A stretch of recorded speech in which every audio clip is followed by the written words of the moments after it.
I had no idea up until this episode how much Kevin seems to be disliked in the household.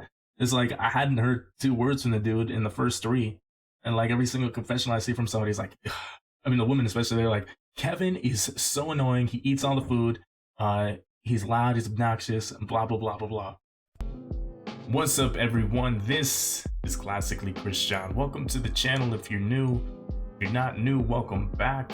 This is gonna be a recap and a little bit of a discussion on the show called The Traitors, the US version, and we're talking about season 2, the season that is airing right now on Peacock, being released, weekly and whatnot. And we're gonna be diving into this this fourth episode that just recently came out. Yeah. So, a little bit first about me and this show is not very familiar with the show in general. I didn't watch the first season of it in the US. I haven't seen any of the UK version. So everything with this current crew going on is all brand new to me. Another thing I gotta get out the way, gotta tell you guys first is I don't know everybody from all the shows that are here, okay, because I don't watch all of the shows they come from, but one thing I do have is I have a little bit of a bias towards Survivor, because that's number one, so that's my favorite out of the shows that these people come from. So yeah, I'm gonna be rooting for Parvati. Yeah, I'm gonna be rooting for Sandra. Oh well, kill me for it. And secondly, the second bias is going to be a little bit of a bias towards Big Brother, because that would be my second favorite show out of these. I'm, little hooked on Big Brother, big time hooked on Survivor. So those people will be in the forefront of my brain as far as whose game I'm analyzing the most. So anyway, enough about me and my history with this game. Let's get into this week's episode. So we start out the episode. Last time we ended off, I hope this isn't a spoiler to you, because you should have been paying attention by now if you even clicked on this video. We have our three traitors right now. We have Parvati, we have Dan, and we have Phaedra. And so their last task was to murder somebody in broad daylight. They couldn't do it at night like how they usually do. And so they had this old looking chalice, and they were supposed to poison somebody.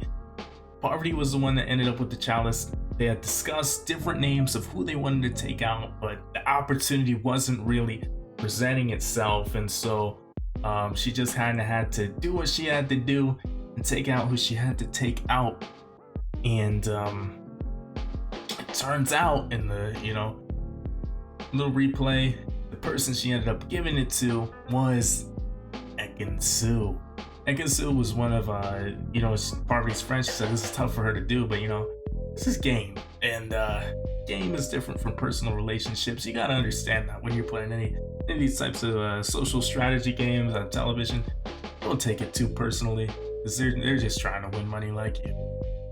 It doesn't reflect, I don't think, how their real characteristics are in the life that actually matters, real life. So yeah, it was Ekin-Su. Ekin-Su got the poison. She's supposed to be murdered. And as usual, they're sitting at the round table, eating breakfast, waiting to see who comes in and who died. Now, in the meantime, I think it's important that I mention that we are inherently one person short, because the reason why is that Deontay Wilder, he actually pulled himself out of the game. And going into this, leading up to the decision of hearing him say that he was we didn't hear him say, but seeing that he's no longer in the game, there were kind of signs there. It seemed like he took it really hard, kind of what I talked about earlier as far as you gotta be able to separate game from gameplay. It seemed like it was something that was tough for Deontay, and there's nothing wrong with that. Not everybody is equipped to handle every type of situation, and Deontay, that was too much for him. It's one less spot in the game. He gave it a try. But didn't work out. Is what it is. So he's no longer there. And so as the people are coming in, they have already must have been informed, because they're not even looking for Deontay. His name isn't being discussed as far as who would they have killed last night. A name that keeps getting brought up is MJ. They keep talking about. And so everybody comes in. Ekin-Su isn't there, and then in comes Ekin-Su, and Parvati's kind of like sitting there, mouth ajar a little bit. Maybe it was played up a little bit by production to make us see her expression. But yeah, Ekin-Su comes on, and they're confused. I'm confused sitting at home, because it's like, well, she drank from the chalice and she's supposed to be dead now. She wasn't supposed to be at this table this morning. But then out comes our host, and he explains to everybody, you know, somebody was poisoned last night, but we're gonna be hosting a funeral today, and they're all gonna be dressed up in black, and by the end of their little walk that they're finished doing, there will be the person who drank from the chalice will be buried and sent off in a funeral. So there's chatter about who could it have been, like if you were a traitor, who would you have taken out? And yeah, so we get to the actual funeral itself, and in the funeral section, first one was kind of an eerie vibe, because I don't care what you say, I know it's TV and everything, but seeing like cemeteries and seeing caskets opened, where you're assumed to get inside of it, and a grave dug in the ground, like that's a little bit ominous, I would say, for sure. So they explained to all of them that their final destination will be the grave site, but from the mansion up until the grave site, all of the remaining contestants will be answering a series of questions that come up along the way, and if they answer the questions correctly, that will remove people from the pool of who it could possibly be that drunk from the chalice. So like the first question was the people that are safe, they share the same birth year as one another, and so there were two sets of people that shared the birth year. I think it was Kevin and Dan, and then Sandra and Larsa. They shared birth years with one another, so they were the answer, and they figured it out by talking amongst each other, and so they knew that from that little riddle they were safe. So they sat out, and the host says, "That's correct." So now, instead of all the contestants, you remove those four and keep going along. Anyway, it ends up where the last three people that are eligible as potentially having been the person to have drunk from the chalice is Parvati, it's Ekin-Su, and it's MJ. So, well, one thing I forgot to mention about this little thing that they're doing is if they guess the person correctly by narrowing down the choices, they get to add $20,000 to the pot of the prize that they win at the end. So there's discussion in the little carriage that the safe people are talking amongst themselves, and they decide that I think it makes the most sense for them to take MJ out of these three women that are left, because MJ's outspoken, MJ's loud, and MJ is going to be somebody that stirs the pot. MJ, if you're a traitor, you do not want her on your side. She's going to be directly in opposition to your side. You don't want her around to rally people against you, and so each of the saved contestants get to make their own choice. The final way that they do it, they have Parvati in one casket, they have MJ in one casket, Ekin-Su in another casket, and the contestants will choose as a group by majority decision who they think is the person that got killed. And so in order to do this, each contestant lays a black rose in the casket of the person that they believe to have been killed. And so everybody puts their black rose down in MJ's casket. And even Dan and Phaedra do, even though obviously they know that it was really Ekin-Su that was poisoned by Parvati. But as to not break the status quo and to not stand out as, hey, how'd you guys know that? You're obviously the traitors.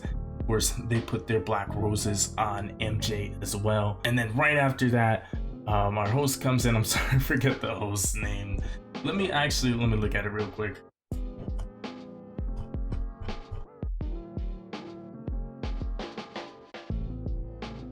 Alan Cumming. Okay, Alan Cumming, our host.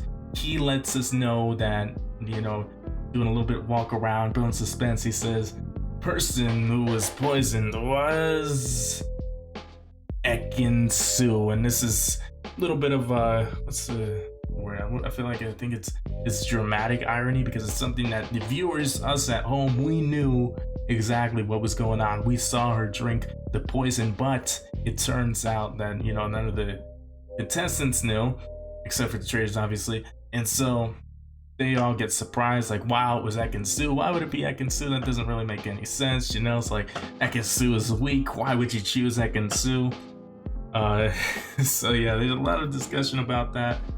One of the guys, sorry, I'm not good with their names, especially the ones of the shows I haven't seen before. I want to say it's Peter. Peter's like, why would MJ be safe unless MJ is the traitor? So he goes off on that train. But the common consensus amongst the household is that Larsa is who they think. They think she's a bit of a mastermind. She's always at the she's always right in the middle of all of the big discussions around the round table when they're making their final deliberations about who to banish. And so that's the word going around town. Parvati, Phaedra, and Dan are doing a good job of laying low up to that point. And so, we're getting into deliberation time. I had no idea up until this episode how much Kevin seems to be disliked in the household. It's like I hadn't heard 2 words from the dude in the first 3, and like every single confessional I see from somebody is like, the women especially, they're like, Kevin is so annoying. He eats all the food.